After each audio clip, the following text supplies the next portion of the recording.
Hello everyone, welcome to examinees. This is Ajay Krishna Sharma. आज हम IIM Bangalore के undergraduate programmes BSc honours in economics और BSc honours in data science के लिए जो एंट्रेंस टेस्ट हुआ था 30 दिसंबर 2025 को, उसके quantitative aptitude and data interpretation section के क्वेश्चंस को डिस्कस करने वाले हैं। क्वेश्चंस का पीडीएफ लिंक डिस्क्रिप्शन में गिवन है। मैं एडवाइस करूंगा कि आप वीडियो को पॉज करके पहले इन क्वेश्चंस को खुद सॉल्व करने की कोशिश करें और बाद में आप इनका वीडियो सोल्यूशन देखें। इन 30 क्वेश्चंस को करने के लिए एग्जाम में 60 मिनट का टाइम दिया गया था। तो शुरुआत करते हैं फर्स्ट क्वेश्चन के साथ। ये क्वेश्चन सीक्वेंसेस एंड सीरीज पर बेस्ड एक मॉडरेट लेवल का क्वेश्चन है। लेट ए, जिसमें एलिमेंट्स हैं A1, A2 and so on, be an arithmetic progression, and let B, जिसके एलिमेंट्स हैं B1, B2 and so on, be a geometric progression. The common difference for A is 2. The common ratio for B is 0.2 and B1, that is first term, is 0.8. The infinite sum of the products AI, BI हमें 1 given है, जहां I की value 1, 2, 3 से लेके कुछ भी हो सकती है। हमें A1 की वैल्यू यहाँ पर पता करनी है। नाउ A अगर हम बात करें, ये है हमारा अरिथमेटिक प्रोग्रेशन। लेट अस से A1 को हम रिप्रेजेंट कर रहे हैं A से, तो A2 क्या होगा? इसमें हमें कॉमन डिफरेंस ऐड करना होगा और ये हमें 2 गिवन है, तो A+2 हो जाएगा। नेक्स्ट टर्म क्या होगी? इसमें 2 ऐड करना होगा, ये A+4 हो जाएगी, फिर A+6 एंड सो ऑन। ऐसे ही अगर हम बात कर रहे हैं ज्योमेट्रिक प्रोग्रेशन की, इसका जो फर्स्ट मेंबर है वो हमें क्या गिवन है? 0.8, that is B1। Common ratio हमें गिवन है 0.2, तो हम सेकेंड टर्म B2 कैसे निकालेंगे? 0.8 मल्टीप्लाइड बाई 0.2। थर्ड टर्म हम कैसे निकालेंगे? इसे भी 0.2 से मल्टीप्लाई करेंगे, तो 0.8 मल्टीप्लाइड बाई 0.2 का स्क्वायर। नेक्स्ट टर्म क्या होगा? 0.8 multiplied by 0.2 raise to the power 3 and so on. तो अगर हम A1 को B1 से, A2 को B2 से, A3 को B3 से, A4 को B4 से एंड सो ऑन ऐसे मल्टीप्लाई करें और इन सभी टर्म्स का सम निकालें, तो हमें वो सम 1 गिवन। दैट मीन्स अगर हम इन दोनों को मल्टीप्लाई करते हैं तो ये आएगा A मल्टीप्लाइड बाई 0.8। इन दोनों को मल्टीप्लाई करेंगे तो यहाँ पे दो कंपोनेंट होंगे, A multiplied by 0.8 multiplied by 0.2, और ये हो जाएगा 2 मल्टीप्लाइड बाई 0.8 मल्टीप्लाइड बाई 0.2। ऐसे ही अगर हम इन दोनों को मल्टीप्लाई करेंगे तो क्या होगा? A multiplied by 0.8 multiplied by 0.2 का स्क्वायर, और यहाँ पर 4 को जब मल्टीप्लाई करेंगे तो ये हो जाएगा 4 मल्टीप्लाइड बाई 0.8 मल्टीप्लाइड बाई 0.2 का स्क्वायर। What next? यहाँ पर अगर हम मल्टीप्लाई करेंगे तो ये हो जाएगा A multiplied by 0.8 multiplied by 0.2 का क्यूब, एंड देन प्लस 6 को जो मल्टीप्लाई करेंगे तो 6 मल्टीप्लाइड बाई 0.8 मल्टीप्लाइड बाई 0.2 का क्यूब एंड सो। तो यहाँ पर हम एक काम कर सकते हैं, इनका सम अलग निकाले, इनका सम अलग निकाले। अगर हम इसके सम की बात करते हैं तो ये एक ज्योमेट्रिक प्रोग्रेशन आ गई है। इनफाइनाइट यहाँ पे टर्म्स हैं। यहाँ पर जो फर्स्ट टर्म है वो है A मल्टीप्लाइड बाई 0.8 और कॉमन रेशियो क्या हो रहा है? 0.2। तो हमारा सम ऑफ इनफाइनाइट टर्म्स का फॉर्मूला क्या होता है? First term that is A multiplied by 0.8 upon 1 minus common ratio जो कि 0.2 है। What about the second part? इसके लिए हम एक काम कर सकते हैं, लेट अस से ये वैल्यू S के इक्वल है। अब अगर हम S को 0.2 से मल्टीप्लाई करें, यानी हर एक टर्म को 0.2 से मल्टीप्लाई करें और एक स्टेप आगे बढ़ा के लिखते हैं, तो क्या होगा? ये 0.2 से मल्टीप्लाई होके हो जाएगा 2 मल्टीप्लाइड बाई 0.8 मल्टीप्लाइड बाई 0.2 का स्क्वायर। ऐसे ही जब इसे हम 0.2 से मल्टीप्लाई करेंगे तो ये हो जाएगा 4 multiplied by 0.8 multiplied by 0.2 cube and so. अगर हम यहाँ पर इन दोनों का डिफरेंस ले ले, दैट मीन्स ये सभी टर्म्स को हम सबट्रैक्ट कर दें, तो यहां तो बचेगा S मल्टीप्लाइड बाई 0.8, यहां क्या बचेगा? 2 multiplied by 0.8 multiplied by 0.2 plus 2 multiplied by 0.8 multiplied by 0.2 का square plus 2 multiplied by 0.8 multiplied by 0.2 का क्यूब एंड सो ऑन।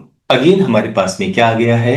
एक ज्योमेट्रिक प्रोग्रेशन जिसमें इनफाइनाइट टर्म्स हैं, कॉमन रेशियो 0.2 के इक्वल है। तो ये वैल्यू किसके इक्वल होगी? First term that is 2 multiplied by 0.8 multiplied by 0.2 upon 1 minus common ratio जो कि 0.2 है। यहाँ पर इसको सिंप्लीफाई करें, 1 माइनस 0.2 ये हो गया है 0.8, ये 0.8 से 0.8 कैंसिल हो गया है, ये वैल्यू हो गई है 0.4। अगर हम ये 0.8 यहाँ पर नीचे ले आए तो इससे हमारी s की वैल्यू क्या आ जाएगी, 1/2। तो यहाँ पर हम ये 1/2 लिख सकते हैं, और ये पूरा सम हमें किसके इक्वल गिवन है, 1 के। So this will be equal to 1। ना 1 माइनस 0.2 ये हो गया है 0.8, ये दोनों कैंसिल हो गए हैं। सो a प्लस 1/2 1 के इक्वल है, तो a की वैल्यू 1/2 के इक्वल होगी। हमें किसकी वैल्यू निकालनी थी क्वेश्चन में, a1 की। a1 को हमने a से रिप्रेजेंट किया है और a की हमारी वैल्यू 1/2 आई है, तो हमारे इस क्वेश्चन का आंसर क्या होगा, second option 1/2। Look at the next question. ये क्वेश्चन नंबर सिस्टम पर बेस्ड एक इजी टू मॉडरेट लेवल का क्वेश्चन है। दो पॉजिटिव इंटीजर्स हैं m एंड n, इनका HCF हमें 14 गिवन है, LCM 168 गिवन है। m n से स्मॉलर है और m 84 को डिवाइड करता है, m की मैक्सिमम वैल्यू पता करनी है ना। अगर हम पॉजिटिव इंटीजर्स देखें जो 84 को कंप्लीटली डिवाइड करते हैं, तो उनमें सबसे बड़ा नंबर तो खुद कौन होगा, 84, उसके बाद 42, फिर 28, उसके बाद 21 एंड सो ऑन। तो n की वैल्यू हम यहां से शुरुआत करते हुए नीचे तक जाएंगे। जब दो नंबर्स हमें गिवन हो, उनका HCF LCM गिवन हो, तो एक इंपॉर्टेंट प्रॉपर्टी है दैट प्रोडक्ट ऑफ नंबर्स किसके इक्वल होगा, product of their HCF and LCM। Now इसे हम यहाँ पर फैक्टराइज कर सकते हैं। 14 हो गया है 2 मल्टीप्लाइड बाई 7। व्हाट अबाउट 168, ये हो गया है 2 cube multiplied by 3 multiplied by 7, या इसको हम लिख सकते हैं 2 raise to the power 4 multiplied by 3 multiplied by 7 square. क्या हम m की वैल्यू 84 ले सकते हैं? 84 क्या होता है, ये होगा 2 स्क्वायर 3 एंड 7। तो अगर हमने यहाँ पर m की जगह 2 स्क्वायर 3 और 7 लिख दिया, तो यहाँ पर n के लिए क्या बचेगा, एक तो बचेगा 2 स्क्वायर और एक बचेगा 7। बट वी कैन सी ये नंबर है 28 और ये नंबर 84 है, m n से बड़ा हो गया है, ये अलाउड नहीं। What about 42? 42 करने के लिए हमें क्या करना होगा, यहां से एक 2 इधर शिफ्ट करना होगा। अब n की वैल्यू क्या हो गई है, 8 7 टाइम्स 56, और m की वैल्यू क्या हो गई है 42, and we can see m n से छोटा है, तो m की जो लार्जेस्ट वैल्यू हम ले सकते हैं वो क्या है, 42। सेकेंड ऑप्शन हमारे इस क्वेश्चन का आंसर होगा। Look at the next question.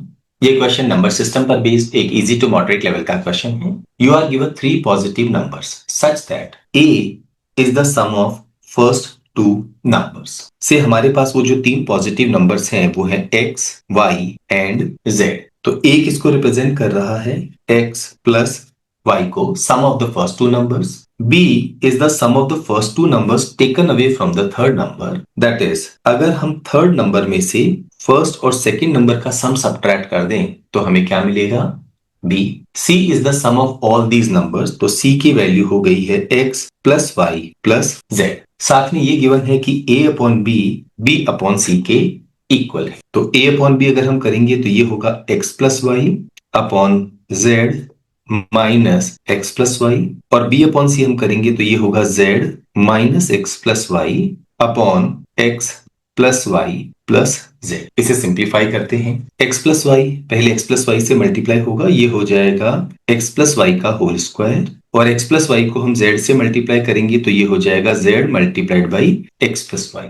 यहाँ पर z minus x plus y और z minus x plus y यानी z minus x plus y का होल स्क्वायर हो गया है। सिंप्लीफाई करेंगे तो ये होगा z square plus x plus y का square minus 2 times z x plus y. ये x प्लस वाई का whole square x plus y के होल स्क्वायर से यहाँ पर क्या हो जाएगा, कैंसिल हो जाएगा। सिंप्लीफाई करें, x z plus y z is equal to z square minus 2x z minus 2y z. इन दोनों को अगर हम लेफ्ट हैंड साइड ले आए तो ये हो जाएगा 3xz और 3yz, और 3 हम यहाँ कॉमन ले लें तो z स्क्वायर किसके इक्वल हो जाएगा, 3 times xz plus yz। Again हम यहाँ पर z भी कॉमन ले सकते हैं, और इस z को कॉमन लेके हम यहाँ पर कैंसिल कर सकते हैं, तो हमारी z की वैल्यू किसके इक्वल होगी, 3 टाइम्स x प्लस y। हमें करेक्ट ऑप्शन चुनना है। The third number is equal to thrice the sum of the first two numbers. Second option हमारे क्वेश्चन का आंसर होगा। ये क्वेश्चन ज्योमेट्री पर बेस्ड एक इजी लेवल का क्वेश्चन है। Look at the next question. ये क्वेश्चन ज्योमेट्री और सिंपल इक्वेशंस पर बेस्ड एक इजी टू मॉडरेट लेवल का क्वेश्चन है। Two rectangles are drawn on line segments of fixed widths. When the heights are 7 meter and 8 meter respectively, their areas sum up to 156 meter square. Let us say एक की width है x और एक की width क्या है y। 7 metre एक की हाइट है, दूसरे की हाइट है 8 मीटर। तो इन रेक्टेंगल्स का कंबाइंड एरिया हम निकाल सकते हैं।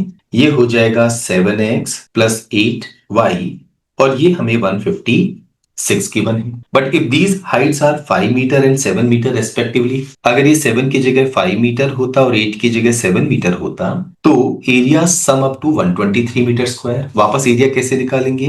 5x plus 7y this is equal to 123। क्या हम इन दो लीनियर इक्वेशंस को सॉल्व करके x और y की वैल्यू निकाल सकते हैं? यहां पर हम एक काम करें, इसे मल्टीप्लाई कर दें 5 से और इसे मल्टीप्लाई कर दें 7 से और रीराइट करें। ये हो गया है 5 7 times 35x plus 7 7 times 49y this is equal to 861। 123 को हमने 7 से मल्टीप्लाई किया है। ऐसे ही 7x को 5 से मल्टीप्लाई करेंगे तो ये होगा 35x, ये हो गया है 40y और ये हो गया है 780। दोनों का डिफरेंस निकालते हैं तो यहाँ पर ये 35x तो क्या हो जाएगा cancel. 9y is equal to 81। तो इससे हमारे पास में y की वैल्यू क्या आ जाएगी 9। y की वैल्यू हम इस इक्वेशन में पुट कर दें तो इससे हमारे पास x की वैल्यू क्या आएगी, ये हो जाएगा 5x plus 63 is equal to 123 या 5x is equal to 60, x is equal to 12। Question में पूछा क्या गया है, sum of the areas of the squares in metre square drawn on the line segment. That means अगर हम इस length के साथ और इस लेंथ के साथ स्क्वायर्स बनाएं तो उनके एरियाज का सम क्या होगा। अगर x की वैल्यू 12 है तो जो स्क्वायर बनेगा उसका एरिया होगा 12 स्क्वायर दैट इज 144। y की वैल्यू 9 लेंगे तो जो स्क्वायर बनेगा उसका एरिया होगा 9 का स्क्वायर दैट इज 81। दोनों को ऐड करने पर हमारे क्वेश्चन का आंसर क्या आएगा 225 मीटर स्क्वायर। फोर्थ ऑप्शन हमारे क्वेश्चन का आंसर होगा। Look at the next question. ये क्वेश्चन परम्यूटेशन एंड कॉम्बिनेशन पर बेस्ड एक मॉडरेट लेवल का स्टैंडर्ड क्वेश्चन है। In how many ways can three letters not necessarily distinct from one another be selected from the letters of the word parallelograms. सबसे पहले तो हम यहाँ पता करना चाहेंगे कि कितनी बार हमने किसी लेटर का इस्तेमाल किया है। अगर हम फोकस करें लेटर P पर तो ये हमने एक ही बार यूज किया है। व्हाट अबाउट लेटर A, ये हमने यहाँ पर 3 बार यूज किया है। लेटर R ये हमने 2 बार यूज किया है। लेटर L इसका इस्तेमाल हमने 3 बार किया है। व्हाट अबाउट लेटर E, इसका इस्तेमाल हमने किया है 1 बार। लेटर O ये भी 1 बार इस्तेमाल हुआ है। G का इस्तेमाल भी हमने 1 बार किया है और M और S का इस्तेमाल भी हमने एक बार किया है। तो टोटल हमारे पास में कितने लेटर्स हैं 40। नाउ इनमें से हमें 3 को सेलेक्ट करना है। तो क्या क्या पॉसिबिलिटीज हो सकती है यहाँ पर। नंबर 1, तीनों के तीनों लेटर्स एक जैसे हो जाएं। नंबर 2, 2 लेटर्स एक जैसे हो जाएं और एक लेटर हमारा डिफरेंट हो जाए। और थर्ड पॉसिबिलिटी क्या है, हमारे तीनों के तीनों लेटर्स क्या हो जाएं डिफरेंट हो जाएं। अब अगर हमें तीनों के तीनों लेटर्स एक जैसे करने हैं तो इसके लिए हमारे पास सिर्फ 2 पॉसिबिलिटीज हैं। या तो वो तीनों लेटर हम यहां से लेंगे या वो तीनों लेटर हम यहां से लेंगे। सो अगर हम केसेस बनाना चाहें तो हम कहेंगे ए और एल एल एल। तो यहां पर टोटल ऐसे कितने केसेस होंगे 2। या फिर अदरवाइज को कैसे कहेंगे कि हमारे पास में यहाँ पे 2 पॉसिबिलिटीज हैं, उनमें से 2 में से किसी एक को हमें चुनना है। तो 2C1 ये करने पर भी हमारा आंसर क्या आएगा 2। Next 2 alike and 1 different. Now 2 alike कौन कौन से हो सकते हैं। हो सकता है ये ए हो जाए और तीसरा मेंबर डिफरेंट हो जाए, या आर हो जाए और फिर तीसरा मेंबर डिफरेंट हो जाए, या एल हो जाए और फिर तीसरा मेंबर डिफरेंट हो जाए। तो यहां पर हम एक केस का सॉल्यूशन निकालेंगे और उसे 3 से मल्टीप्लाई कर देंगे। तो ए हमने ले लिया है। अब एक कोई और चाहिए लेकिन ये डिफरेंट होना चाहिए। दैट मीन्स हमें P R L E O G M और S ये टोटल 8 जो पॉसिबल केसेस हैं उनमें से एक चुनना है। So this can be done in 8C1 ways। या इसको हम कहेंगे 8 वेज। तो अगर हमने P को लिया तो एक केस बनेगा, R को लिया तो एक और केस बनेगा, L को लिया तो एक और केस बनेगा। ऐसे ही यहां पर भी 8C1 केसेस होंगे, यहां पर भी 8C1 या 8 मल्टीप्लाइड बाई 3, यहां पर 24 केसेस होंगे। एंड फाइनली तीनों के तीनों लेटर्स डिफरेंट हैं। हमारे पास 9 डिफरेंट लेटर्स हैं। इन 9 में से हमें चुनना है कोई भी 3। How many ways can it be done? नीचे 3 लिखा है तो हम लिखेंगे 1 मल्टीप्लाइड बाई 2 मल्टीप्लाइड बाई 3, और ऊपर हम 3 टर्म्स लिखेंगे but in a reducing way. 3 times 2, 4 times 12, 7 times 84। तो इन ऑल कुल कितने केसेस होंगे? इन तीनों का सम हमारे इस क्वेश्चन का आंसर होगा 110। That is third option. Next question, ये क्वेश्चन कोऑर्डिनेट ज्योमेट्री पर बेस्ड एक इजी टू मॉडरेट लेवल का स्टैंडर्ड क्वेश्चन है। The centroid of a triangle जिसके वर्टिसेस के कोऑर्डिनेट्स हमें गिवन है वो है 4,11। The area of the triangle in square units हमें पता करना है। नाउ सेंट्रोइड का एक बड़ा बेसिक फॉर्मूला होता है, इसकी एक्स और वाई वैल्यूज हम कैसे निकालते हैं। जो ट्राइंगल है अगर उसके 3 वर्टिसेस हम ले रहे हैं x1 y1 x2 y2 and x3 y3, तो सेंट्रोइड की x वैल्यू होती है x1 plus x2 plus x3 upon 3, और y वैल्यू होती है y1 plus y2 plus y3 upon 3। यहाँ x वैल्यू हमें गिवन है 4, x1 क्या है 2a, x2 क्या है माइनस b, x3 क्या है प्लस b अपॉन 3, और ऐसे ही y वैल्यू क्या है 11, ये इक्वल होगा y1 that is b plus y2 that is a plus y3 that is 3a over 3। Simplify करें, ये minus B plus B cancel हो गया है, 2 goes into 4 2 टाइम्स, तो इससे हमारे पास a की वैल्यू क्या आ गई है 6।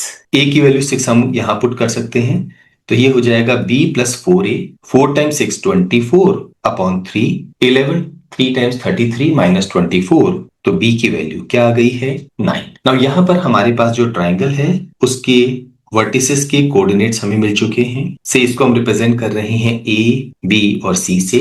a के कोऑर्डिनेट्स हैं 2a, b, तो 2 6 टाइम्स 12, b 9। b के कोऑर्डिनेट्स हम ले रहे हैं minus b, a that is minus 9, 6, और c के कोऑर्डिनेट्स हम ले रहे हैं b, 3a दैट इज 9, 18। हमें इस ट्राइंगल का एरिया निकालना है। एक बहुत बेसिक फॉर्मूला है एरिया निकालने का। हम यहां पर क्या करते हैं, कोई भी एक रोटेशन ले सकते हैं। से फॉर एग्जांपल हमने ये रोटेशन ले लिया, तो हमारा एरिया का फॉर्मूला होता है half multiplied by modulus x1 y2 minus y3 plus x2 y3 minus y1 plus x3 y1 minus y2। अब किसी को भी हम x1 y1, किसी को भी x2 y2 और किसी को भी x3 y3 ले सकते हैं। तो हम सिर्फ इस रोटेशन पर फोकस करेंगे। इसे हमने यहां से शुरुआत, इसे मैंने नाम दे दिया है x1, तो यहां पर लिखेंगे 12 multiplied by y2 minus y3, 18 minus 6 ये हो गया है 12, प्लस x2 यानी बात कर रहे हैं 9 की, multiplied by y3 minus y1, 6 minus 9 करेंगे तो ये आएगा माइनस 3, एंड देन हमें चाहिए x3, ये रहा minus 9 multiplied by y1 minus y2, 9 minus 18 ये हो गया माइनस 9। मॉड्यूलस लेना है तो ये हो जाएगा 1/2 multiplied by 12 multiplied by 12 144 minus 27 plus 81, इन दोनों का डिफरेंस होगा 54, प्लस 144 करेंगे तो ये वैल्यू हो जाएगी 198, और इसको हम 2 से डिवाइड करेंगे तो हमारा रिक्वायर्ड एरिया क्या आ जाएगा 99 स्क्वायर यूनिट्स। फोर्थ ऑप्शन हमारे क्वेश्चन का आंसर होगा। Look at the next question. ये क्वेश्चन फंक्शंस पर बेस्ड एक moderate to slightly intense level का क्वेश्चन है। हमें f डिफाइन किया गया है फ्रॉम रियल टू रियल, जहां पर f डैश x की वैल्यू गिवन है for all x real numbers, gx की वैल्यू अंडर रूट fx है for all x real numbers, number of points at which gx has a local maximum is. ना क्योंकि यहां पर हमने zero को शामिल नहीं किया है, fx की वैल्यू हम जीरो नहीं ले सकते हैं, अदरवाइज उस केस में ये वैल्यू क्या हो जाएगी जीरो। नेगेटिव अगर हम लेते हैं तो बियॉन्ड डोमेन ये वैल्यू चली जाएंगी। तो यहां पर हम एक अजम्पशन लेके चल रहे हैं, जो fx है वो क्या है मोर देन जीरो है। ना सबसे पहले हम एक काम करते हैं, यहां पर g डैश x की वैल्यू कैलकुलेट कर लेते हैं, क्योंकि gx under root of fx के इक्वल है, तो g डैश x किसके इक्वल होगा 1/2 under root fx multiplied by f dash x। Critical points हमें कहां मिलेंगे, जब g dash x equal to zero हो जाए, और ये कब होगा जब f डैश x किसके इक्वल हो जाए जीरो के। एफ डैश एक्स हमें क्या गिवन है, x minus 2024 raise to the power 3 multiplied by x minus 2025 multiplied by x minus 2026 raise to the power 2। Now ये जीरो कहां होगा, एक अगर हम x की वैल्यू ले लें 2024, दो अगर हम x की वैल्यू ले लें 2025 और अगर हम x की वैल्यू क्या ले लें 2026। नाउ ये क्रिटिकल पॉइंट्स हमारे पास आ चुके हैं। अब हमें f डैश x के बारे में देखना है, क्योंकि हम ढूंढ रहे हैं लोकल मैक्सिमम। ये कब होगा, जब हमारा f डैश x पॉजिटिव से कहां जाएगा, नेगेटिव पर। और अगर वो नेगेटिव से पॉजिटिव की तरफ चला गया तो क्या हो जाएगा, लोकल मिनिमा। तो यहां पर हम एक काम कर सकते हैं, x की वैल्यू अगर हम 2024 से कम ले लें तब f डैश x की वैल्यू क्या होगी, ये नंबर क्या हो जाएगा, नेगेटिव, और नेगेटिव की पावर ऑड नेगेटिव, ये नंबर भी नेगेटिव, और नेगेटिव नेगेटिव का प्रोडक्ट पॉजिटिव, और ये नंबर नेगेटिव है पर स्क्वायर करेंगे तो पॉजिटिव। तो फाइनली ये वैल्यू हमारी क्या आएगी, पॉजिटिव। नाउ क्या हो, अगर हम x की वैल्यू 2024 से तो बड़ी ले लें और 2025 से छोटी ले लें, ये हिस्सा पॉजिटिव हो जाएगा, इसकी पावर ऑड है तो पॉजिटिव, बट ये हिस्सा क्या हो जाएगा, नेगेटिव। ये नेगेटिव है बट पावर में इवन है तो पॉजिटिव। पॉजिटिव नेगेटिव और पॉजिटिव का प्रोडक्ट, यहां पर f डैश x हमें क्या मिलेगा, नेगेटिव। ऐसे ही अगर हम बात करें x की value more then 2025 but less then 2026, तो ये हिस्सा पॉजिटिव, पावर में ऑड है तो पॉजिटिव, ये भी पॉजिटिव। ये हिस्सा नेगेटिव बट पावर में क्या है, इवन, तो positive. Ultimately f dash x क्या हो जाएगा, पॉजिटिव। और अगर हम x की वैल्यू 2026 से बड़ी ले लें तो ये भी पॉजिटिव, ये भी पॉजिटिव, ये भी पॉजिटिव, तो f डैश x क्या हो जाएगा, पॉजिटिव। लोकल मैक्सिमा के लिए हमें देखना है पॉजिटिव से नेगेटिव, ऐसा सिर्फ एक बार हो रहा है, तो हमारे इस क्वेश्चन का आंसर क्या होगा, second option, that is 1। Look at the next question. ये क्वेश्चन एक मॉडरेट लेवल का क्वेश्चन है। हमें एच एक्स डिफाइन किया गया है, minimum of modulus sine x comma modulus of cos x for all real numbers x. Let s be the set of points in 0 pi by 2 where hx is not differentiable, then the cardinality of s is। now यहां पर क्योंकि हम 0 से pi by 2 के बीच में बात कर रहे हैं, अगर हम sin x और cos x को प्लॉट करें तो ये हमारी ग्राफ होंगे। now यहां पर मॉडुलस की कोई जरूरत नहीं है, क्योंकि 0 से पाई बाई 2 में sin x और cos x क्या होता है, पॉजिटिव वैल्यू देता है। ये हमारा साइन कर्व हो गया है और ये हमारा कोसाइन कर्व हो गया है। इस पॉइंट पर क्या होगा, मिनिमम वैल्यू ढूंढनी है दोनों में, तो ये मिनिमम होगा। थोड़ा सा आगे अगर हम जाएंगे तो भी ये मिनिमम होगा, तो ये मिनिमम को रिप्रेजेंट करेगा यहां तक। इस पॉइंट के बियॉन्ड अब ये वाला जो कर्व है ये हमें मिनिमम देगा। ये वाला पॉइंट कौन सा है, जहां ये दोनों इक्वल वैल्यू दे रहे हैं, that is sine of x किसके इक्वल हो गया है, कॉस ऑफ एक्स के। और ये कहां होता है, जब हम x की वैल्यू क्या ले लेते हैं, पाई ओवर 4। हम इसे डिफरेंशिएट करें, इसे डिफरेंशिएट करें, साइन x का डिफरेंशिएशन होगा cos x का डिफरेंशिएशन होगा माइनस साइन x, और x equal to pi by 4 हम यहां और यहां पुट कर दें तो ये वैल्यू आ रही है 1 ओवर अंडर रूट 2, ये value minus 1 upon under root 2। क्योंकि ये इक्वल नहीं है, हम कहेंगे इस पॉइंट पर hx डिफरेंशिएबल नहीं है। कार्डिनलिटी पूछी गई है s की, एक ही ऐसा पॉइंट है। हमारे इस क्वेश्चन का answer second option, that is 1। Look at the next question. ये question profit loss and discount पर बेस्ड एक इजी टू मॉडरेट लेवल का क्वेश्चन है। इन सरोजा's sari shop the mark price of each sari is x% above the cost of its procurement. She sells each saree after a discount of 25%. In addition, if someone buys a dozen sarees, she offers an extra saree for free. That means आप 12 sarees के लिए पे करिए और आपको 13 sarees मिलेंगी, and still makes a profit of 8% over their cost of procurement. If Saroja had sold the sarees without discounting but with the offer of an extra saree for every dozen sold, then her profit percentage would have been। पूरा question यहाँ percentage में है तो हम कोई value assume कर सकते हैं। लेट अस से cost price of one sari ये है 100 रुपीज। अब अगर कोई 12 साड़ीज परचेज कर रहा है तो 13 साड़ीज उनको देनी है, तो ओवरऑल कॉस्ट प्राइस क्या होगी, 100 मल्टीप्लाइड बाई 13 या 1300 रुपीज, पर पैसा सिर्फ 12 साड़ीज के लिए मिलेगा। ये है ओवरऑल कॉस्ट प्राइस। 8% का प्रॉफिट हो रहा है, तो कैन वी से जो ओवरऑल सेलिंग प्राइस होगी वो इस वैल्यू से 8% ज्यादा होगी, यानी 108% होगी। ना यहाँ पर 25% का क्या दिया जा रहा है, डिस्काउंट। तो ये जो हमारी ओवरऑल सेलिंग प्राइस है ये हमारी ओवरऑल मार्क प्राइस से 25% कम होगी। दैट मीन्स ये कितनी होगी, 75%। तो यहां से हम मार्क प्राइस निकाल सकते हैं 1300 मल्टीप्लाइड बाई 108 ओवर 75। ये परसेंटेज साइन हमने कैंसिल कर दिया है, इसे अभी हम सिंप्लीफाई नहीं करेंगे। क्वेश्चन में ये कहा गया कि अगर कोई डिस्काउंट नहीं दिया जाता पर बाकी सभी चीजें सेम रहती तो कितने परसेंट का प्रॉफिट होता। यानी ये जो मार्क प्राइस है ये हमारी न्यू सेलिंग प्राइस बन जाती। प्रॉफिट निकालने के लिए हम क्या करते, इस न्यू सेलिंग प्राइस को जो ओवरऑल कॉस्ट प्राइस है उससे डिवाइड कर देते हैं। ओवरऑल कॉस्ट प्राइस हमारी कितनी थी, 1300 रुपीज। तो इसको अगर हम 1300 से डिवाइड कर दें तो हमारे पास न्यू सेलिंग प्राइस और कॉस्ट प्राइस का रेशियो आ जाएगा। नाउ यहाँ पर ये 1300 एज इट इज कैंसिल हो जाएगा। ये नंबर डिविजिबल है 3 से, तो ये वैल्यू हो गई है 36 और ये वैल्यू हो गई है 25। इन दोनों को कंपेयर करके क्या हम बता सकते हैं कितने परसेंट का प्रॉफिट होगा। इन दोनों का डिफरेंस प्रॉफिट को रिप्रेजेंट करता है। कॉस्ट प्राइस नीचे आएगी मल्टीप्लाइड बाई 100। सिंप्लीफाई करने पर हमारे क्वेश्चन का आंसर क्या आएगा, 44%। दैट इज सेकेंड ऑप्शन हम अपना आंसर मार्क कर सकते हैं। Look at the next question.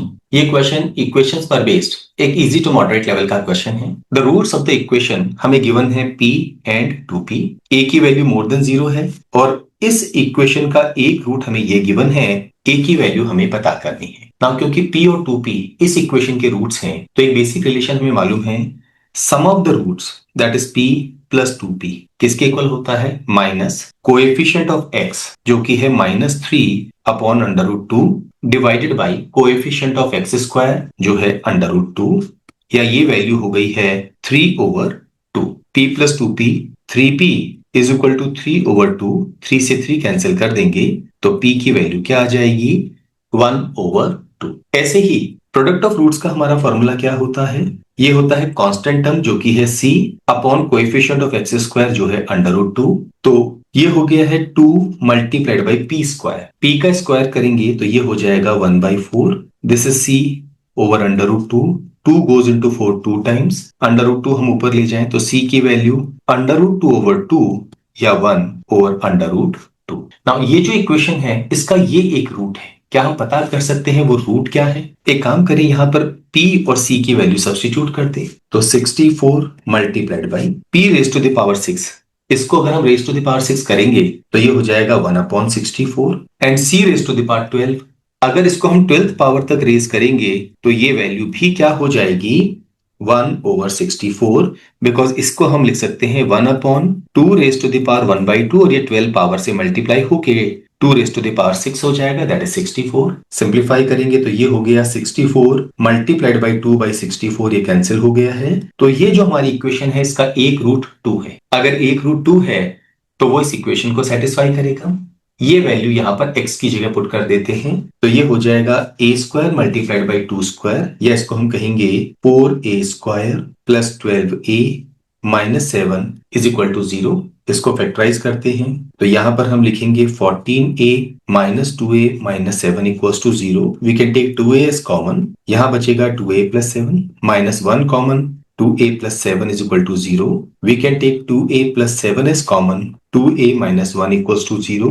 तो यहां पर हमारे पास a की दो वैल्यूज आएंगी, एक होगी -7/2 और दूसरी वैल्यू 1/2।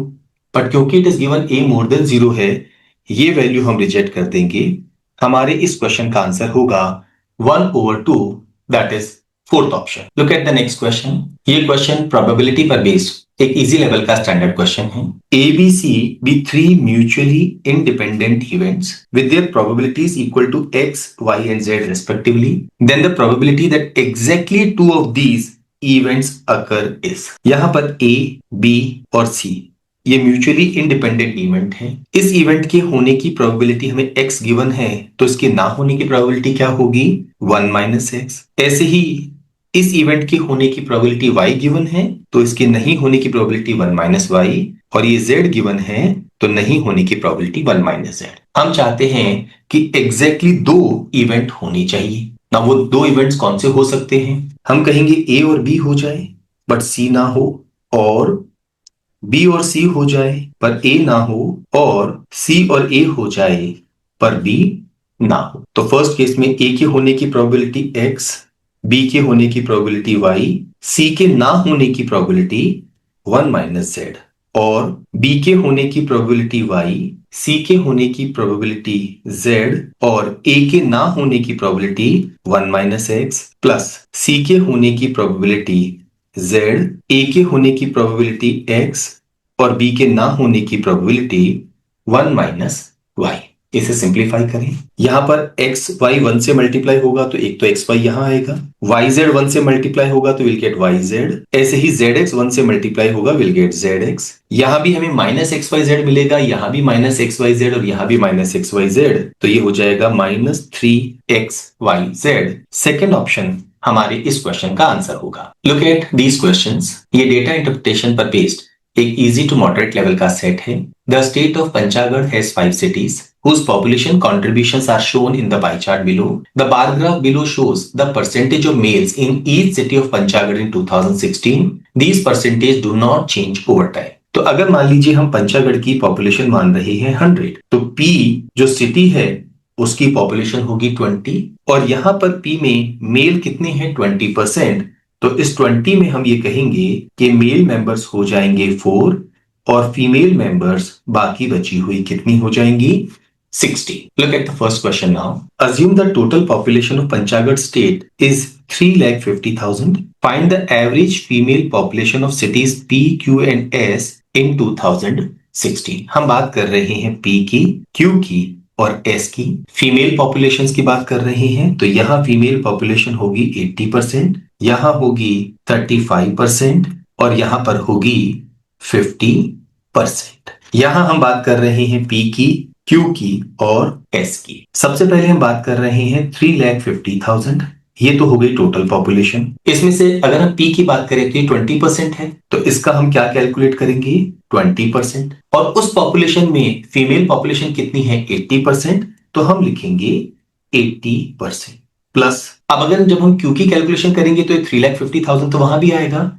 तो ये सभी कैलकुलेशंस में कॉमन आ जाएगा, तो इसे हम बाहर लिख सकते हैं। अब कैलकुलेशन क्या होगी, 28% टोटल पॉपुलेशन है Q की with respect to the total population of Panchagarh state, और Q में फीमेल पॉपुलेशन कितनी है 35%, प्लस S में क्या होगा यही कैलकुलेशन 15% मल्टीप्लाइड बाई 50%। तो इससे तो हमारे पास टोटल फीमेल पॉपुलेशन आएगी। क्वेश्चन में क्या पूछा गया है, एवरेज फीमेल पॉपुलेशन, तो जो भी वैल्यू आएगी इसे हमें किससे डिवाइड करना होगा 3 से। नाउ यहां पर हम एक काम कर सकते हैं, ये 2% की जो साइन है वो हटा दें, नीचे 100 और 100 10,000 आएगा, ऐसे ही यहां पर भी 10,000 आएगा, यहां पर भी 10,000 आएगा। वो 10,000 हम एलसीएम लेके इससे कैंसिल कर सकते हैं। तो अब हमारी वैल्यू क्या होगी, 35 मल्टीप्लाइड बाई 2080 टाइम्स, ये हो गया है 1600, प्लस 28 35 टाइम्स, ये हो गया है 980, 1550 टाइम्स, ये हो गया है 750, और क्योंकि हमें एवरेज निकालना है इसे हम डिवाइड करेंगे किससे 3 से। ये वैल्यू होगी 35 मल्टीप्लाइड बाई 3330 ओवर 3, कैंसिल करेंगे तो हमें मिलेगा 1110। इसको 35 से मल्टीप्लाई करेंगे तो हमारी वैल्यू आएगी 38,850। फोर्थ ऑप्शन हमारे क्वेश्चन का आंसर होगा। Next question, assume the population of city R was 96,000 in 2016। हम इस पॉपुलेशन की बात कर रहे हैं, ये है 96,000। Then in percentage terms by how much was it more than the male population of city T? Now इस क्वेश्चन को सॉल्व करने के लिए हमें इस 96,000 की जरूरत ही नहीं है। लेट अस से पंचागढ़ स्टेट की टोटल पॉपुलेशन है X, तो इससे हम स्टेट R की पॉपुलेशन निकाल सकते हैं, ये है X का 25%। ऐसे ही क्योंकि हमें क्वेश्चन में पॉपुलेशन पूछी गई है T की और वो भी मेल पॉपुलेशन, पहले हम T की पॉपुलेशन निकाल लेते हैं, ये है X का 12%, और यहां पर मेल पॉपुलेशन कितनी है 60%, तो इसको हम 60% से अगर मल्टीप्लाई कर दें तो ये मेल पॉपुलेशन आ गई। क्वेश्चन में ये पूछा गया है ये वैल्यू इस वैल्यू से कितने परसेंट ज्यादा है। तो अच्छा तरीका होगा हम इसको इससे डिवाइड कर दें। एक तो ये x कैंसिल हो जाएगा, एक ही परसेंटेज साइन हम यहां से कैंसिल कर सकते हैं। 60% को हम लिख सकते हैं 60/100 या 3/5, और इस 5 को हम ऊपर ले जा सकते हैं। तो ये हमारा एक्सप्रेशन क्या हो जाएगा, 125/36। हमें बस ये पता करना है ये वैल्यू इस वैल्यू से कितने परसेंट ज्यादा है। इन दोनों का डिफरेंस कितना आ रहा है, 89/36 मल्टीप्लाइड बाई 100 ना। क्योंकि ऑप्शंस काफी दूर हैं, हम अप्रोक्सीमेशन यहां कर सकते हैं। 36 2 टाइम्स 72, कितना बचा है 17। अगर 18 हो जाता तो हम लिख देते 2.5, और 2.5 को 100 से मल्टीप्लाई करते तो आंसर 250% आता। बट क्योंकि ये 89 है, आंसर 2.5 से जरा सा कम, या प्रोडक्ट करने पर 250% से जरा सी कम वैल्यू हमारी आनी चाहिए। सेकंड ऑप्शन हमारे क्वेश्चन का आंसर होगा। Look at the next question. Assume the population of Panchagad in 2016 was 1.5 lakh. In 2017, the population of city P increased by 15%, while that of city S increased by 20%. What is the ratio of the male population of city P to that of city S in 2017? सबसे पहले 2016 में हम population निकाल लेंगे P की और S की। तो P की पॉपुलेशन क्या होगी, 1.5 लाख का 20%। S की पॉपुलेशन क्या होगी, 1.5 लाख का 15%। 2017 में क्या हुआ, ये इंक्रीज हो गई बाय 15%, तो ये हो जाएगी 115%। ये इंक्रीज हुई है बाय 20%, तो ये हो जाएगी 120%। व्हाट अबाउट मेल पॉपुलेशन, ये मेल पॉपुलेशन यहां पर है 20% और यहां पर मेल पॉपुलेशन है 50%। हमें गिवन है that these percentage do not change over time। ये रेशियो हमें यहां पर निकालना। तो हम एक काम कर सकते हैं, तो ये 1.5 को 1.5 से कैंसिल कर दें। यहां पर ये जो परसेंटेज साइन है ये हम हटा सकते हैं। सिंप्लीफाई करें, ये 0 से 0 कैंसिल हो जाएगा। 5 23 टाइम्स, 26 टाइम्स, 2 3 टाइम्स, तो हमारा रिक्वायर्ड रेशियो होगा 23:50 3 टाइम्स 45। फर्स्ट ऑप्शन हमारे इस क्वेश्चन का आंसर होगा। Next question. Assume the population of Panchagad in 2016 हमें गिवन है 4,50,000। Then the combined non-male population of cities P, Q and T is approximately what percent more or less than the combined male population of cities R, S and T। Now सबसे पहले हम बात कर रहे हैं non male populations cities P, Q and T। तो सबसे पहले फोकस करना होगा P पर, Q पर और T पर। और नॉन मेल पॉपुलेशन की अगर हम बात करें तो यहां पर ये वैल्यू होगी 80%, यहां पर ये वैल्यू होगी 35% और यहां पर ये वैल्यू क्या होगी 40%। अगर हम बात करें नॉन मेल पॉपुलेशंस की गिवन सिटीज के लिए तो 4,50,000 हम लिखेंगे। फिर क्या होगा, P की पॉपुलेशन है 20% और उसमें नॉन मेल पॉपुलेशन है कितने 80%। ऐसे ही Q की पॉपुलेशन है 28% और नॉन मेल पॉपुलेशन है 35%। एंड टी की बात करते हैं तो पॉपुलेशन है 12% और उसमें नॉन मेल पॉपुलेशन है 40%। नाउ यहां पर ये 4,50,000 ऊपर है। व्हाट अबाउट डिनोमिनेटर, अब हम बात कर रहे हैं किसकी, आर, एस एंड टी की। दैट मीन्स ये वैल्यू, ये वैल्यू और ये वैल्यू, और यहां हम ढूंढ रहे हैं male population. That means R में मेल पॉपुलेशन है 45%, एस में ये है 50% और टी में ये क्या है 60%। तो कैलकुलेशन हम कैसे करेंगे, 4,50,000 मल्टीप्लाइड बाई आर। 25% का 45%, तो हम लिखेंगे 25% मल्टीप्लाइड बाई 45% प्लस एस का 15% का 50%, तो विल राइट डाउन 15% का 50% प्लस टी का 12% का 60%। ये वैल्यू हम यहां लिखेंगे। नाउ यहां पर वी कैन सी ये 4,50,000 कैंसिल हो जाएगा, तो इसको हमें लिखने की जरूरत नहीं है। इनफैक्ट ये जो परसेंटेज साइन है ये सारे कैंसिल हो जाएंगे, बिकॉज इनका मतलब है 1/100 1/100, ये सभी कैलकुलेशंस में आ रहा है, तो इन्हें भी हम यहां से हटा सकते हैं। इसे फर्दर सिंप्लीफाई करें, 20 मल्टीप्लाइड बाई 80 ये हो गया 1600 प्लस 28 मल्टीप्लाइड बाई 35 ये हो गया 980, 12 मल्टीप्लाइड बाई 40 ये हो गया है 480। ऐसे ही डिनोमिनेटर पर हम क्या लिखेंगे, 25 मल्टीप्लाइड बाई 45 ये वैल्यू हो गई है 1125, 15 मल्टीप्लाइड बाई 50 ये हो गई है 750, 12 मल्टीप्लाइड बाई 60 ये हो गई है 720। अगर हम न्यूमरेटर पर जो टर्म्स है उनको ऐड करेंगे तो वैल्यू आएगी 3060। ऐसे ही डिनोमिनेटर पर जो टर्म्स है उनको ऐड करेंगे तो हमें मिलेगा 2595। अगर हम न्यूमरेटर को 15 से डिवाइड करें तो ये वैल्यू आ रही है 204 और डिनोमिनेटर पर वैल्यू आएगी 173। हमें पता करना है ये वैल्यू इस वैल्यू से कितने परसेंट ज्यादा है। अब इन दोनों का डिफरेंस क्या होगा? 31। कैलकुलेशन इसके रेस्पेक्ट में हो रही है तो ये डिनोमिनेटर पर और मल्टीप्लाइड बाई 100।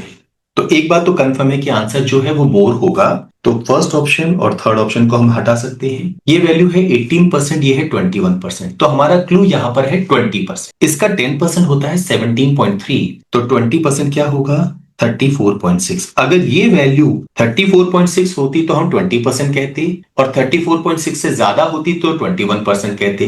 पर क्योंकि ये वैल्यू 20% यानी 34.6 से कम है, हमारा आंसर भी 20% से कम होगा। फोर्थ ऑप्शन भी हमारा आंसर नहीं होगा। हमारे क्वेश्चन का answer second option. Look at the next question. ये क्वेश्चन परसेंटेज पर बेस्ड एक इजी लेवल का क्वेश्चन है। 25,000 blood donors were registered with Red Cross in a city. The number of donors increased at the rate of 10% every 6 months. That means 6 months के बाद 10% का increase, फिर 6 months के बाद जो नई वैल्यू आई है उसमें 10% का increase and so on. Find the total time in years at the end of which the total number of blood donors becomes 33275। ना शुरुआत में ये ब्लड डोनर्स हैं 25,000, 10% इंक्रीज हो गए 110%, फिर 10% इंक्रीज हो जाएंगे 6 मंथ्स के बाद एंड सो ऑन। कितने ईयर्स में ऐसा होगा हमें नहीं मालूम है। यहां पर क्योंकि 6 मंथ्स में इंक्रीज हो रहा है तो ये हर 6 मंथ्स के इंक्रीज को रिप्रेजेंट कर रहा है। लेट से ऐसा n बार होगा। ऐसा करने पर ये वैल्यू आई है 33275 या इसको हम कहेंगे 25,000 multiplied by 110% raise to the power n is equal to 33275। Now यहां पर अगर हम कैंसिल करेंगे तो ये वैल्यू आ रही है 1331। यहां पर 110% को हम लिख सकते हैं 110 अपॉन 100 या 11 upon 10 raise to the power n। ये हो गया है 1331 और यहां पर ये जो 1000 था उसको हम यहां ला सकते हैं। इसे हम लिख सकते हैं 11 upon 10 raised to the power 3। Compare करें तो n की वैल्यू किसके इक्वल होनी चाहिए? 3 के। दैट मीन्स हमें ये कैलकुलेशन 3 बार करनी होगी। पहली कैलकुलेशन आफ्टर 6 मंथ्स, फिर आफ्टर 12 मंथ्स और फिर आफ्टर 18 मंथ्स। तो टोटल ईयर्स की अगर हम बात करें तो कितने ईयर्स होंगे? 1.5 ईयर्स। फोर्थ ऑप्शन हमारे क्वेश्चन का आंसर होगा। Look at the next question. ये क्वेश्चन टाइम एंड वर्क पर बेस्ड एक इजी टू मॉडरेट लेवल का क्वेश्चन है। Alice can complete a certain work in 24 days. Alice को हम ए से रिप्रेजेंट कर रहे हैं। कितने डेज ले रहे हैं? 24 days. Bob is twice as efficient as Alice. अगर बॉब ट्वाइस एज एफिशिएंट हैं तो जो टाइम लेंगे उस वर्क को करने में वो इसका हाफ होगा, that is 12 days. Both of them work together for x days.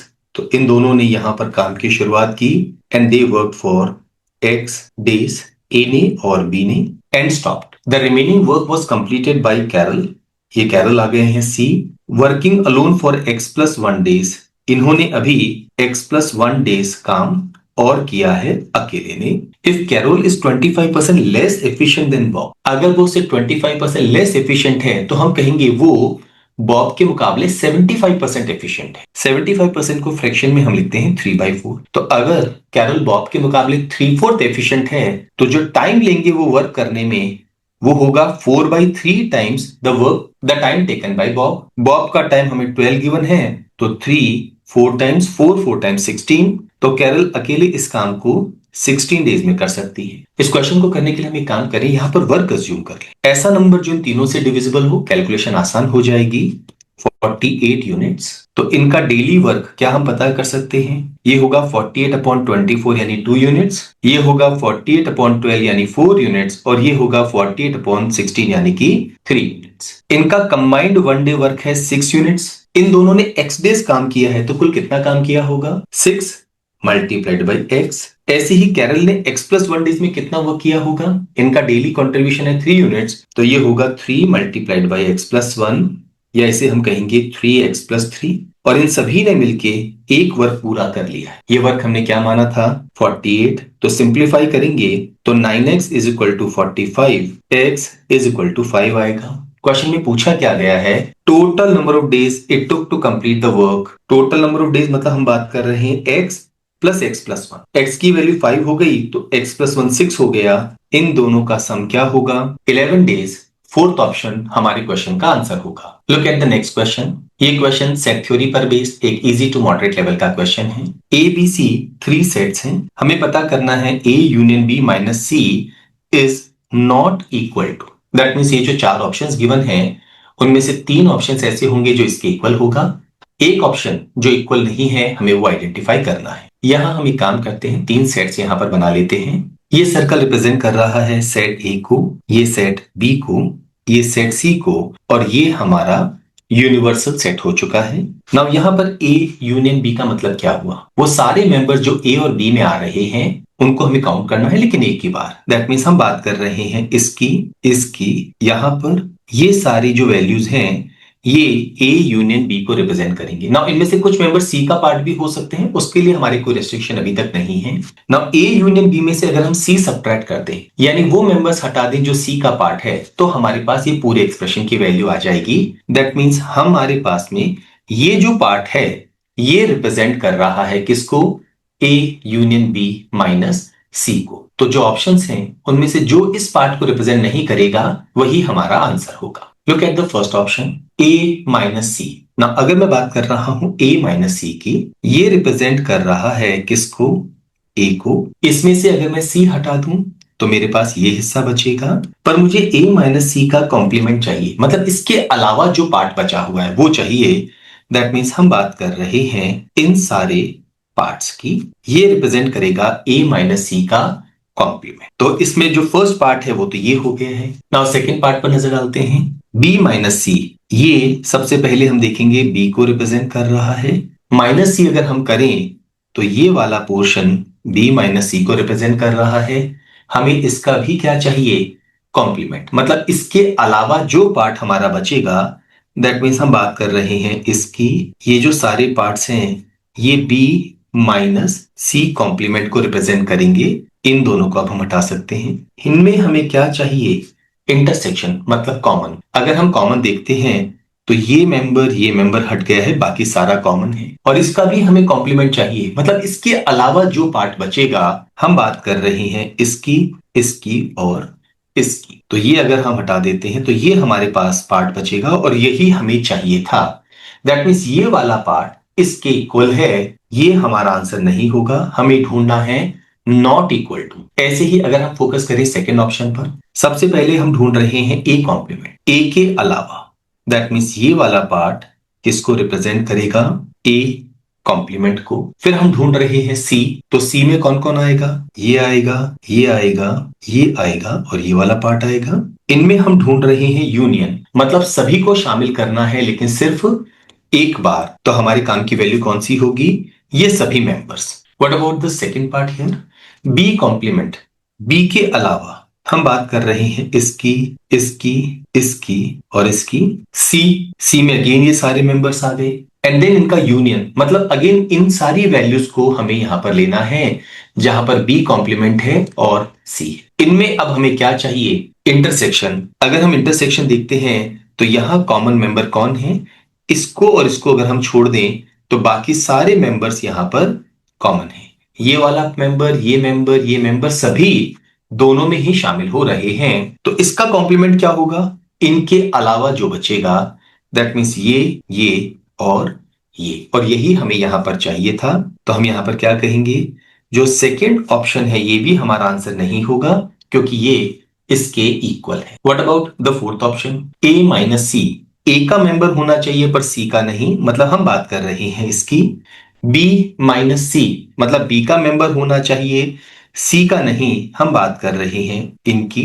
इनका यूनियन ये वाला पार्ट हो गया है और हमें यही चाहिए था। तो ये भी हमारा आंसर नहीं होगा। हमारे इस क्वेश्चन का आंसर क्या होगा, थर्ड ऑप्शन। हम चेक कर सकते हैं, A complement union C. A complement में कौन शामिल होगा, जो ए का हिस्सा नहीं है। दैट मीन्स ये और ये यूनियन सी। अब अगर इसमें से सी के मेंबर्स को भी मिला दिया जाए, लेकिन सभी को एक ही बार काउंट करना है, तो सी के मेंबर इसके अलावा ये दो भी हैं। तो ये जो पोर्शन है ये इसे रिप्रेजेंट करेगा।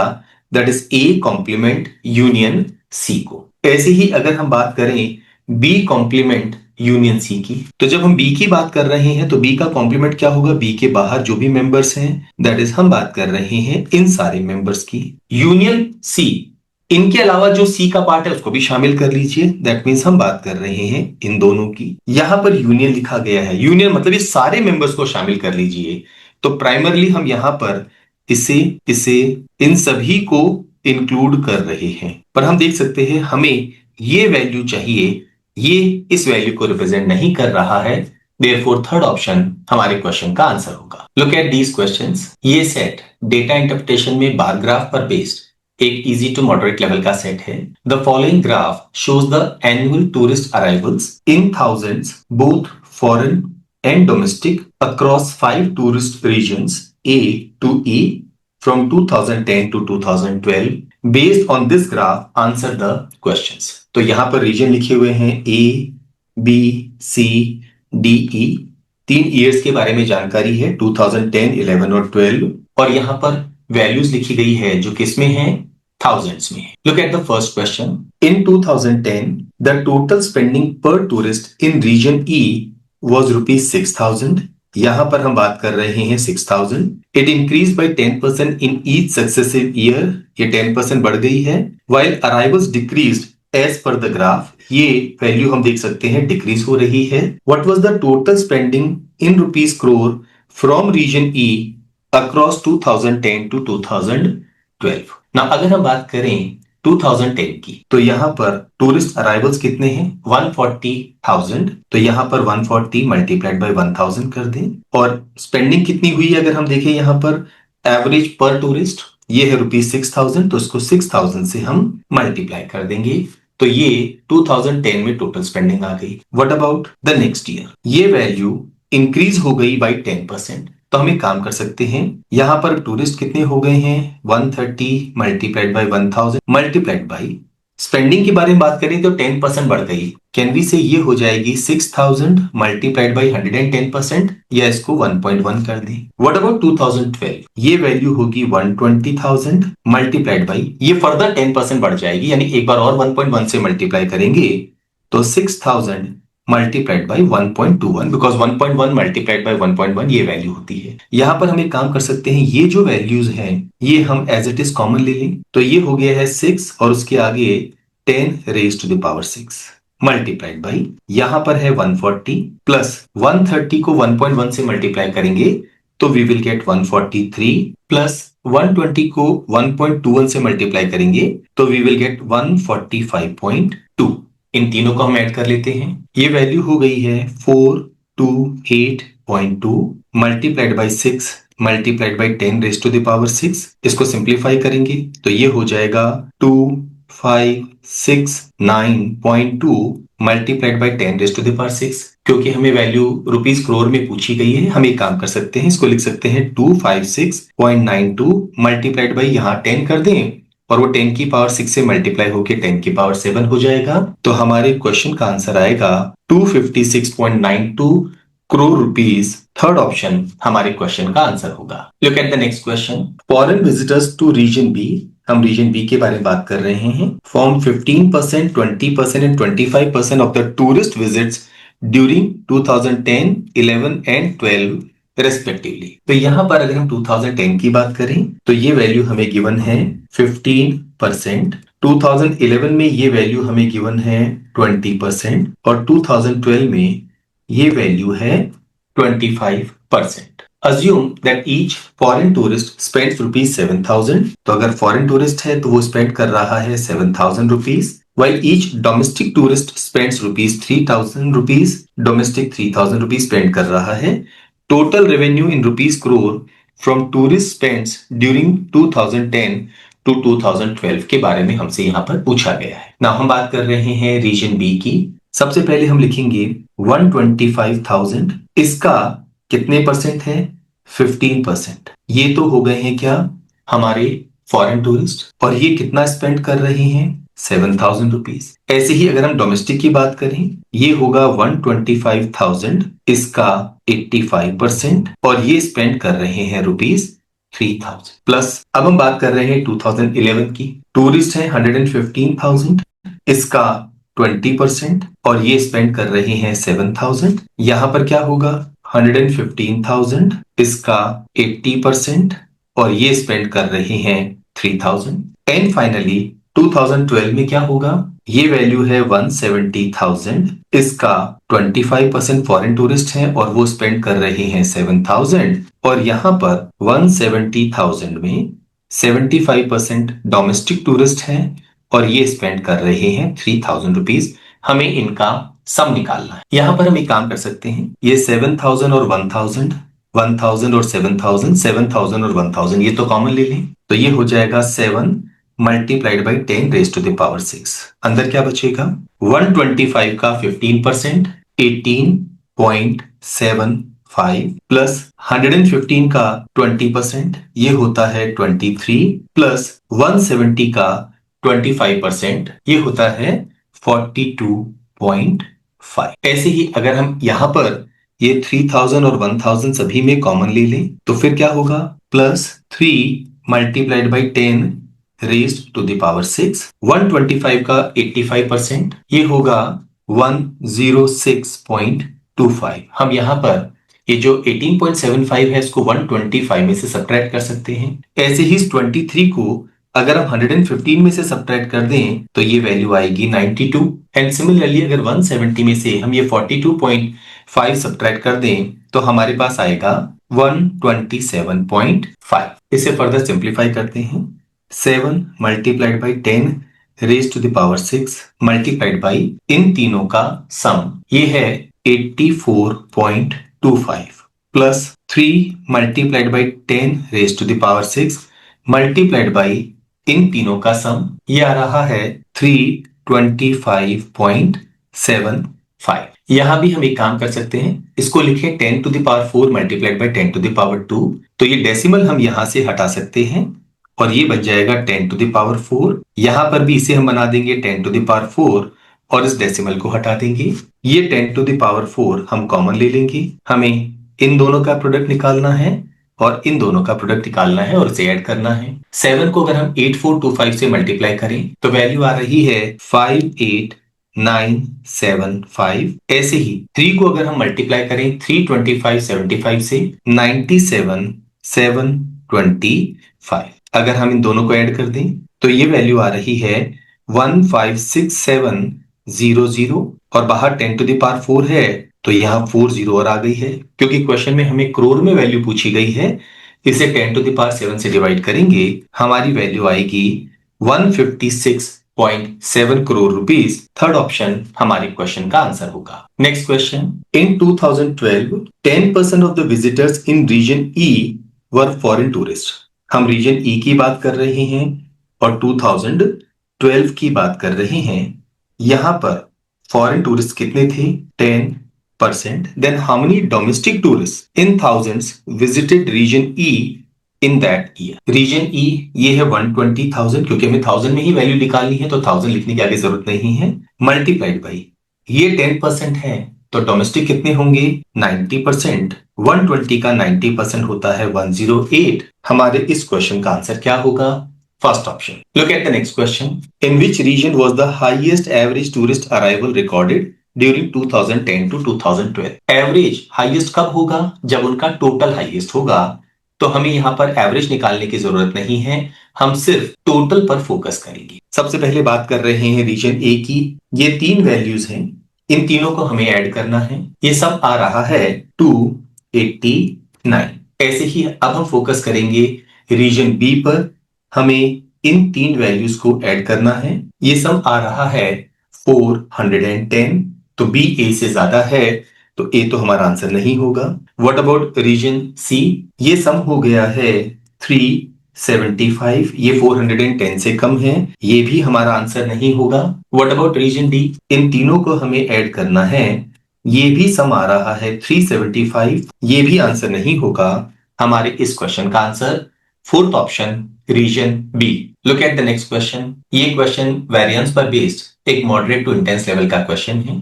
प्राइमरली यहां पर हम जो प्रोग्रेशन के कंसेप्ट हैं उनका इस्तेमाल करेंगे। A bag consist of tokens whose labels are selected from all of the first n even natural numbers. The frequency of each label equals half the label itself. That means यहां पर हमारे पास tokens हैं और उन पर label जो है वो इवन नेचुरल नंबर्स में से हमने लिए। से हमने एक नंबर लिया है 2, एक नंबर लिया है 4, एक नंबर लिया है 6। Now what about their frequency? 2 की फ्रीक्वेंसी 1 होगी क्योंकि ये हाफ द लेबल इटसेल्फ है। 4 की फ्रीक्वेंसी इसका हाफ यानी 2 होगी।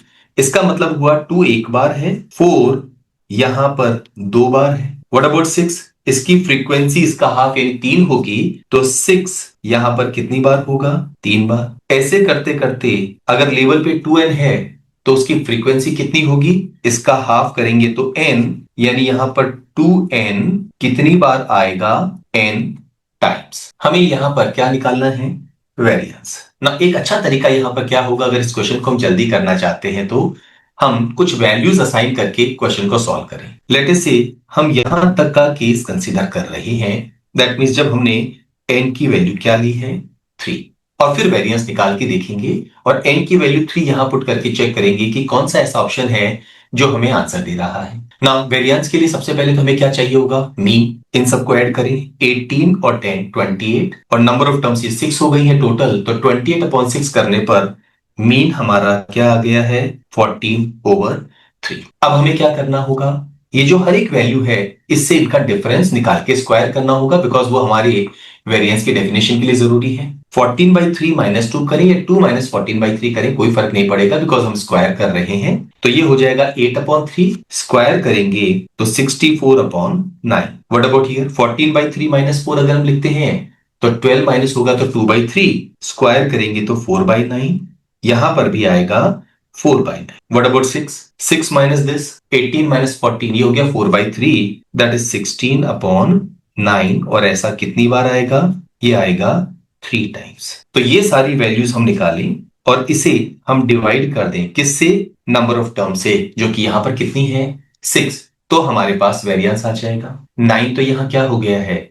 एलसीएम 16 16 16, ये हो गया है 48 48 और 8 56 56 और 64 120, तो 120/9 और ये 6 यहां रहा, तो हमारा वेरिएंस आएगा 20/9। n की वैल्यू यहां पर हम पुट करके देखते हैं कि 20/9 हमें कितने केसेस में मिल रहा है। तो अगर हम n की वैल्यू 3 पुट करें, 3 का square 9, 9 2 times 18, 18 plus 3 2 times 6 24 minus 4, हमें 20/9 यहां पर मिल रहा है। ये हमारा एक प्रोबेबल आंसर होगा। यहां 3 पुट करें, 9 2 टाइम्स 18 प्लस 3 21 माइनस 2, ये हो गया 19/9। हमें 20/9 चाहिए, ये आंसर नहीं होगा। यहां पर n की जगह 3 पुट करें, 3 2 टाइम्स 6 प्लस 1 7, 7 2 टाइम्स 14/3, ये भी आंसर नहीं होगा। यहां पर हम n की जगह 3 पुट करें, 3 का स्क्वायर 9, 9 प्लस 6 15 प्लस 5 20/9, ये भी हमारा एक पॉसिबल आंसर हो सकता है। अब यही कैलकुलेशन हम एक काम करें, यहां तक करें, अगर n की वैल्यू हम 2 ले लेते हैं तो सबसे पहले तो एवरेज क्या होगा? यहां पर मीन 8 + 2 10/3। अब हम क्या करेंगे? इसमें से 10/3 को सब्ट्रैक्ट करके स्क्वायर करेंगे, 6 - 10 -4/3, स्क्वायर करेंगे तो 16/9, प्लस यहां पर 4 - 10/3, ये हो गया 12 - 10 यानी 2/3, स्क्वायर करेंगे तो 4/9 एंड 4/9। इनको ऐड करें, 16 and 4 20 and 4 24/9, और क्योंकि वेरिएंस निकालना है हमें इसको किससे डिवाइड करना होगा? नंबर ऑफ टर्म से, वो है 3, तो ये हो जाएगा 24/9 मल्टीप्लाइड बाई 3 8 टाइम्स, हमारा आंसर आएगा 8/9। अब n की वैल्यू 2 यहां पुट करके देखते हैं, 2 square 4 2 times 8 plus 2 2 times 4 minus 4/9, we are getting 8/9 here, तो ये अभी भी हमारा आंसर हो सकता है। What about here? 2 पुट करेंगे तो 2 का स्क्वायर 4, 2 2 टाइम्स 4 4 प्लस 4 8 प्लस 5 13/9 आ रहा है, हमें 8/9 चाहिए, ये हमारा आंसर नहीं होगा। हमारे इस क्वेश्चन का आंसर क्या होगा? First option. पर अगर इसी क्वेश्चन को हम सिस्टमेटिकली करना चाहें तो हमें मालूम है जो नंबर 2 है उसकी फ्रीक्वेंसी 1 है, नंबर 4 की फ्रीक्वेंसी 2 है, नंबर 6 की फ्रीक्वेंसी 3 है, and so on. Number 2n जो है उसकी फ्रीक्वेंसी क्या है? n है। तो सबसे पहले क्या हम टोटल नंबर ऑफ टर्म्स पता कर सकते हैं? 1 से लेके n तक ऐड करें तो नंबर ऑफ टर्म्स, लेटेस्ट से इसको हम कैपिटल N से रिप्रेजेंट कर रहे हैं, ये होगा n+1 अपॉन 2।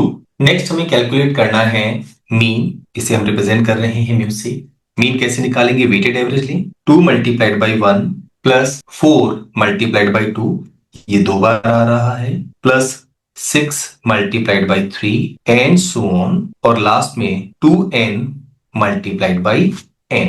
और नीचे हम क्या लिखेंगे? टोटल नंबर ऑफ टर्म्स वो है 1 plus 2 plus 3 and so on up to n। ना यहाँ पर अगर हम न्यूमरेटर में 2 कॉमन ले लें तो हमारे पास अंदर क्या बचेगा?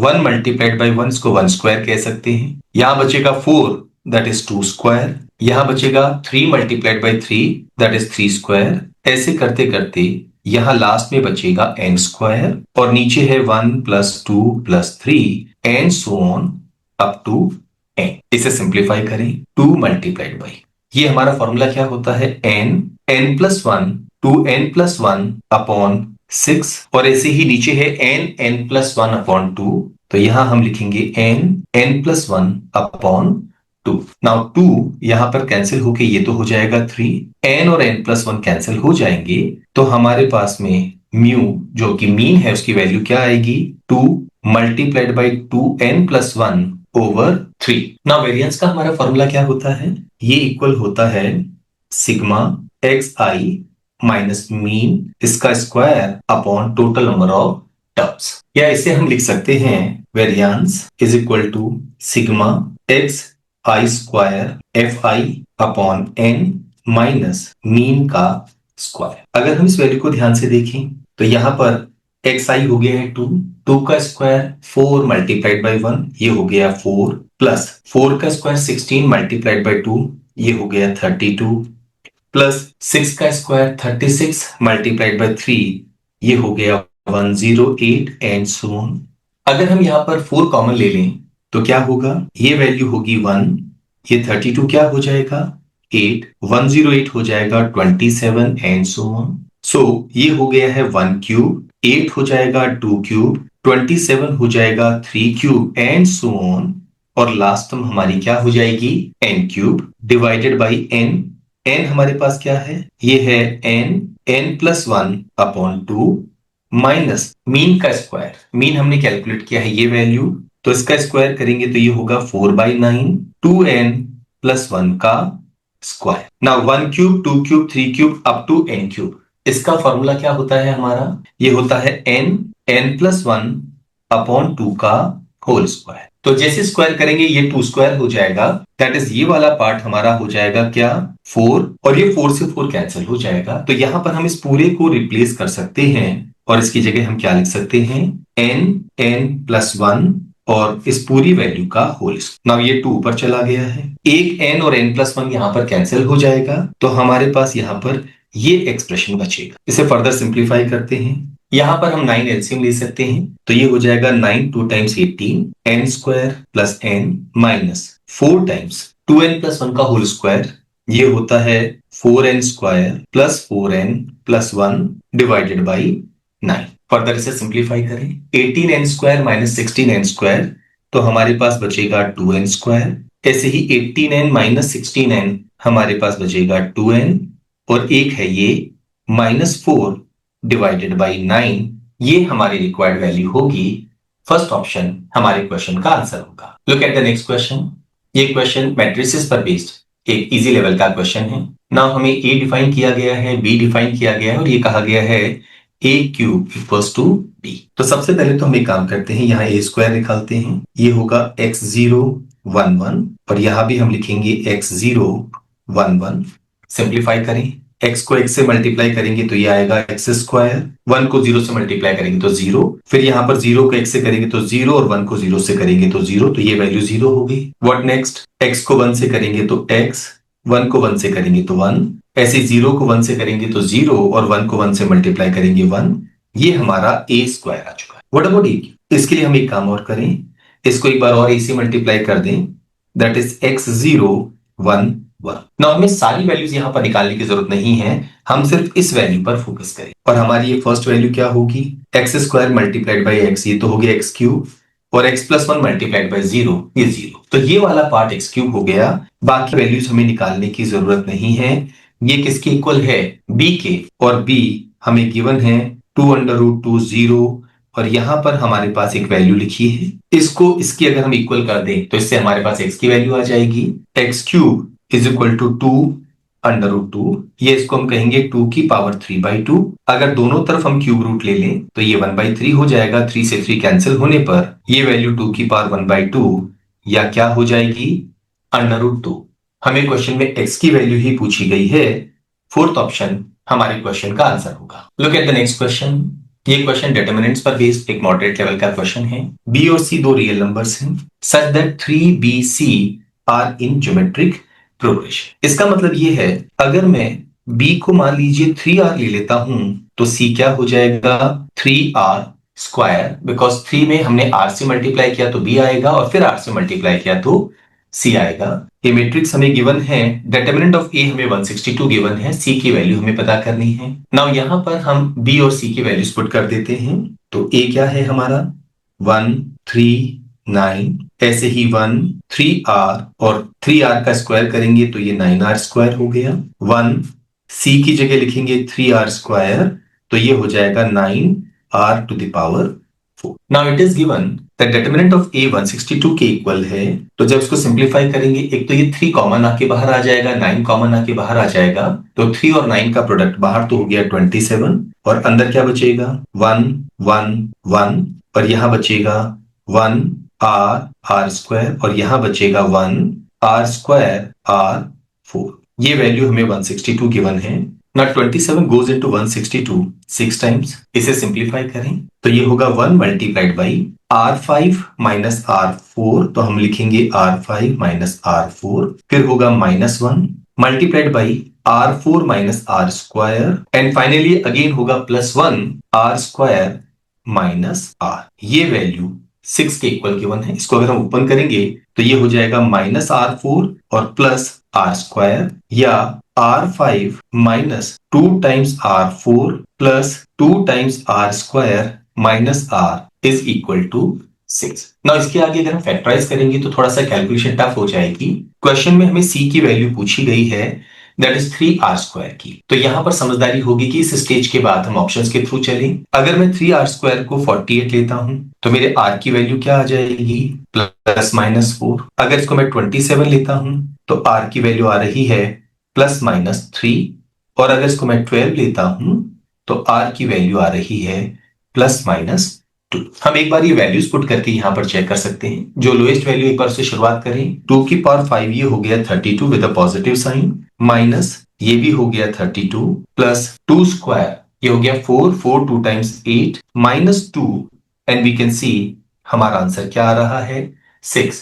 तो r इक्वल टू 2 पुट करने पर हमारा आंसर आ रहा है, इमीडिएटली हम कहेंगे 3r स्क्वायर किसके इक्वल होगा, 12 के, दैट इज थर्ड ऑप्शन। इसके अलावा अगर हम और कोई वैल्यूज पुट करते हैं तो आंसर नहीं आएगा, चाहे हम r की वैल्यू -2 ही क्यों ना पुट करें। ये हो जाएगा -32, ये हो जाएगा -32, ये हो जाएगा 8, और ये हो जाएगा +2, एंड वी कैन सी ये 6 के इक्वल नहीं है। तो हमारे क्वेश्चन का answer third option. Look at the next question. ये क्वेश्चन फंक्शंस पर बेस्ड एक मॉडरेट लेवल का ट्रिकी क्वेश्चन है। Which of the following functions is a 1-to-1 and onto function from real to real. Now 1-to-1 की शर्त क्या होती है, अगर हम यहां पर इसकी मैपिंग करते हैं तो यहां के हर एक एलिमेंट को यहां पर हमें एक यूनिक इमेज चाहिए, और यहां पर भी कोई भी मेंबर खाली नहीं होना चाहिए। दैट मींस यहां पर सारे रियल नंबर्स कवर होने चाहिए, और यहां पर भी हमें सारे रियल नंबर्स कवर करने होंगे। कोई भी नंबर यहां पर ऐसा नहीं हो सकता जिसकी यहां पर कोई इमेज ना हो। अगर हम ऑप्शंस के थ्रू जाते हैं, फर्स्ट ऑप्शन है e raise to the power natural log x, ये किसके इक्वल होता है, x के, क्योंकि नेचुरल लॉग होता है log x to the base e, and ultimately ये x के इक्वल हो गया है। पर क्या ये हमारी कंप्लीट रेंज कवर करेगा, रियल नंबर्स में तो नेगेटिव भी होते हैं, पर लॉग का रूल है कि जिस नंबर का हम लॉग ले रहे हैं वो नेगेटिव नहीं हो सकता, जीरो नहीं हो सकता। तो यहां पर अगर हम रियल नंबर से रियल नंबर के बारे में बात करें फंक्शन की, तो नेगेटिव वैल्यूज यहां पर ब्लैंक रहेगी, उनकी कोई भी इमेज नहीं होगी, तो ये हमारा आंसर नहीं होगा। What about this? अगर हम नेचुरल लॉग ले रहे हैं e raise to the power modulus x का, तो हमारा फॉर्मूला क्या है? मॉड्यूलस x ये बाहर आ जाएगा और नेचुरल लॉग है e, तो e to the base e 1 हो गया। अगर मान लीजिए हम x की वैल्यू 1 लेते हैं तो वैल्यू क्या आएगी? 1, तो 1 की इमेज 1 होगी। और अगर हम -1 लेते हैं तो भी 1 आ रहा है। तो अब ये हमारा 1 to 1 फंक्शन ना होके क्या हो जाएगा? Many to one function. तो इस वैल्यू को भी हम हटा देंगे। What about the third option? यहां पर हमारे पास में क्या वैल्यू आएगी? अगेन क्योंकि ये e है, नेचुरल लॉग ले रहे हैं, मॉड्यूलस x है, तो आंसर आएगा मॉड्यूलस x। जिस रीजन से हमने इसको रिजेक्ट किया है सेम रीजन से ये भी रिजेक्ट हो जाएगा। हमारे इस क्वेश्चन का answer fourth option, natural log लेना है e to the power x का। ना यहां पर x नेगेटिव भी हो सकता है, पॉजिटिव भी, जीरो भी। अगेन अगर हम यहां पर कोई नेगेटिव नंबर लेते हैं तो e to the power negative number अगर हम करेंगे तो ये आंसर तो पॉजिटिव आएगा, और उस केस में लॉग जो होगा वो नेगेटिव, पॉजिटिव, जीरो कोई भी वैल्यू दे सकता है, क्योंकि इसका आंसर क्या होगा? x। तो e to the power x करने पर x आ रहा है, वो यहां भी आ रहा था, पर यहां रेस्ट्रिक्शन क्या था? हम x को नेगेटिव ले ही नहीं सकते हैं। यहां पर हम x को नेगेटिव, जीरो, पॉजिटिव कुछ भी ले सकते हैं, तो सारे नंबर्स यहां पर कवर हो जाएंगे। देयरफॉर ये कैसा बन जाएगा? 1 to 1 ऑन टू फंक्शन। हमारे इस क्वेश्चन का answer fourth option. Look at the next question. ये क्वेश्चन इनइक्वालिटी पर बेस्ड एक मॉडरेट लेवल का क्वेश्चन है। 2y प्लस जेड मोर देन 0 है, 2z मोर देन y है एंड z लेस देन 3 है। हमें रेंज ऑफ पॉसिबल वैल्यूज पता करनी है y प्लस z की। अगर हम यहां पर नजर डालेंगे y वो लेस देन 2z है, दोनों तरफ अगर हम z ऐड करते हैं तो ये हो z। नाउ क्योंकि z लेस देन 3 है तो y प्लस z हर हालत में 9 से छोटा होगा, तो यहां पर हमारे पास x की एक अपर लिमिट आ चुकी है। What about the lower limit? यहां पर 2y प्लस z मोर देन 0 है, यानी 2y is more than minus z, तो y is more than minus z over 2। Again अगर हम दोनों तरफ z ऐड कर दें तो ये हो जाएगा y प्लस z, ये ग्रेटर देन होगा z ओवर 2 से। ऐसे ही अगर हम इन दोनों पर एक साथ फोकस करें, ये वैल्यू है 2y plus z greater than 0। अगर हम यहाँ पर डबल कर दें और y को लेफ्ट साइड ले जाएं तो ये हो जाएगा 4z minus 2y is also more than 0। इन दोनों का सम अगर हम करेंगे तो 2y कैंसिल हो जाएगा, 5z मोर देन 0 होगा या z मोर देन 0 होगा। ये अगर हम यहां पर पुट कर दें, क्योंकि y प्लस जेड z/2 से बड़ा है और z मोर देन 0 है, तो डेफिनेटली जो y प्लस जेड होगा वो मोर देन 0 होगा। तो y प्लस जेड के बारे में हम क्या कह सकते हैं? हर हालत में 0 से बड़ा होगा और 9 से छोटा होगा। फर्स्ट ऑप्शन हमारे इस क्वेश्चन का आंसर होगा। Look at the next question. ये क्वेश्चन फंक्शंस पर बेस्ड एक मॉडरेट लेवल का ट्रिकी क्वेश्चन है। f हमें डिफाइन किया गया है मोर देन 0 लेस देन 6/5 के लिए, g भी डिफाइन किया गया है। यहाँ पर fx किसके इक्वल है? ये है greatest integer function of x square के, और ऐसे ही अगर हम gx की बात कर रहे हैं तो ये किसके इक्वल है? Modulus of x minus 1 plus modulus of x minus 2 multiplied by f(x). यहां पर ये हमें डिफाइन किया गया है हाईएस्ट इंटीजर फंक्शन को, that is highest integer less than और इक्वल टू a। क्योंकि ना तो हम 0 को शामिल करेंगे ना 6/5 को हम शामिल करेंगे, तो हम एक काम कर सकते हैं, यहां पर x की हम एक वैल्यू ले लेते हैं 0 से और 1 तक, दोनों को ही एक्सक्लूड कर देते हैं, और दूसरे केस में हम x की वैल्यू ग्रेटर देन और equal to 1 but less than 6/5 ले लें। नाउ जैसे ही हमने 0 से 1 के बीच में लिया, अगर ये 0 का स्क्वायर होगा तो 0, अगर 1 से कोई छोटा नंबर मान लीजिए 0.99 भी ले लिया तो उसका स्क्वायर होगा 0 पॉइंट समथिंग, तो वो वैल्यू भी 0 आएगी। तो जब x 0 से 1 के बीच में होगा तब हमारे fx की वैल्यू हर बार क्या होगी? 0। What about gx? 0 से 1 के बीच में लेते हैं तो ये नेगेटिव होगा, तो बाहर निकालेंगे मॉड्यूलस से तो ये नेगेटिव हो जाएगा, तो यहां पर हम लिखेंगे माइनस x माइनस 1 प्लस ये भी क्या हो जाएगा? नेगेटिव, तो लिखेंगे माइनस x माइनस 2। पर ये पूरा एक्सप्रेशन किससे मल्टीप्लाई हो रहा है? fx से। fx की वैल्यू 0 है, तो अगर 0 से मल्टीप्लाई करेंगे तो gx की वैल्यू भी हमारी क्या आ जाएगी? 0। तो यहां पर अगर x 0 से 1 के बीच में है तो fx भी 0 होगा और gx भी 0 होगा। क्या हो अगर x greater than equal to 1 but less than 6/5 हो जाए? यहां पर अगर 1 लेते हैं तो 1 का स्क्वायर 1 होगा, पर अगर हम 6/5 लेते हो ये हो गया 36/25, अगेन 1 पॉइंट समथिंग, तो हमारा आंसर यहां भी 1 होगा।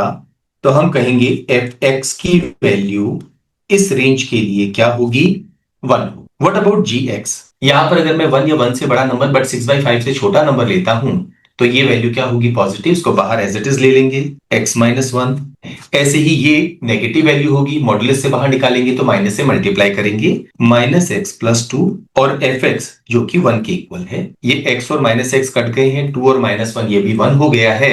तो यहां पर भी gx की वैल्यू क्या आ रही है, 1। तो जब x 0 और 1 के बीच में है तो fx और gx दोनों 0 हैं। जब ये 1 के इक्वल और उससे बड़ा और 6/5 से छोटा है तो fx और gx दोनों क्या हैं, 1 के इक्वल है।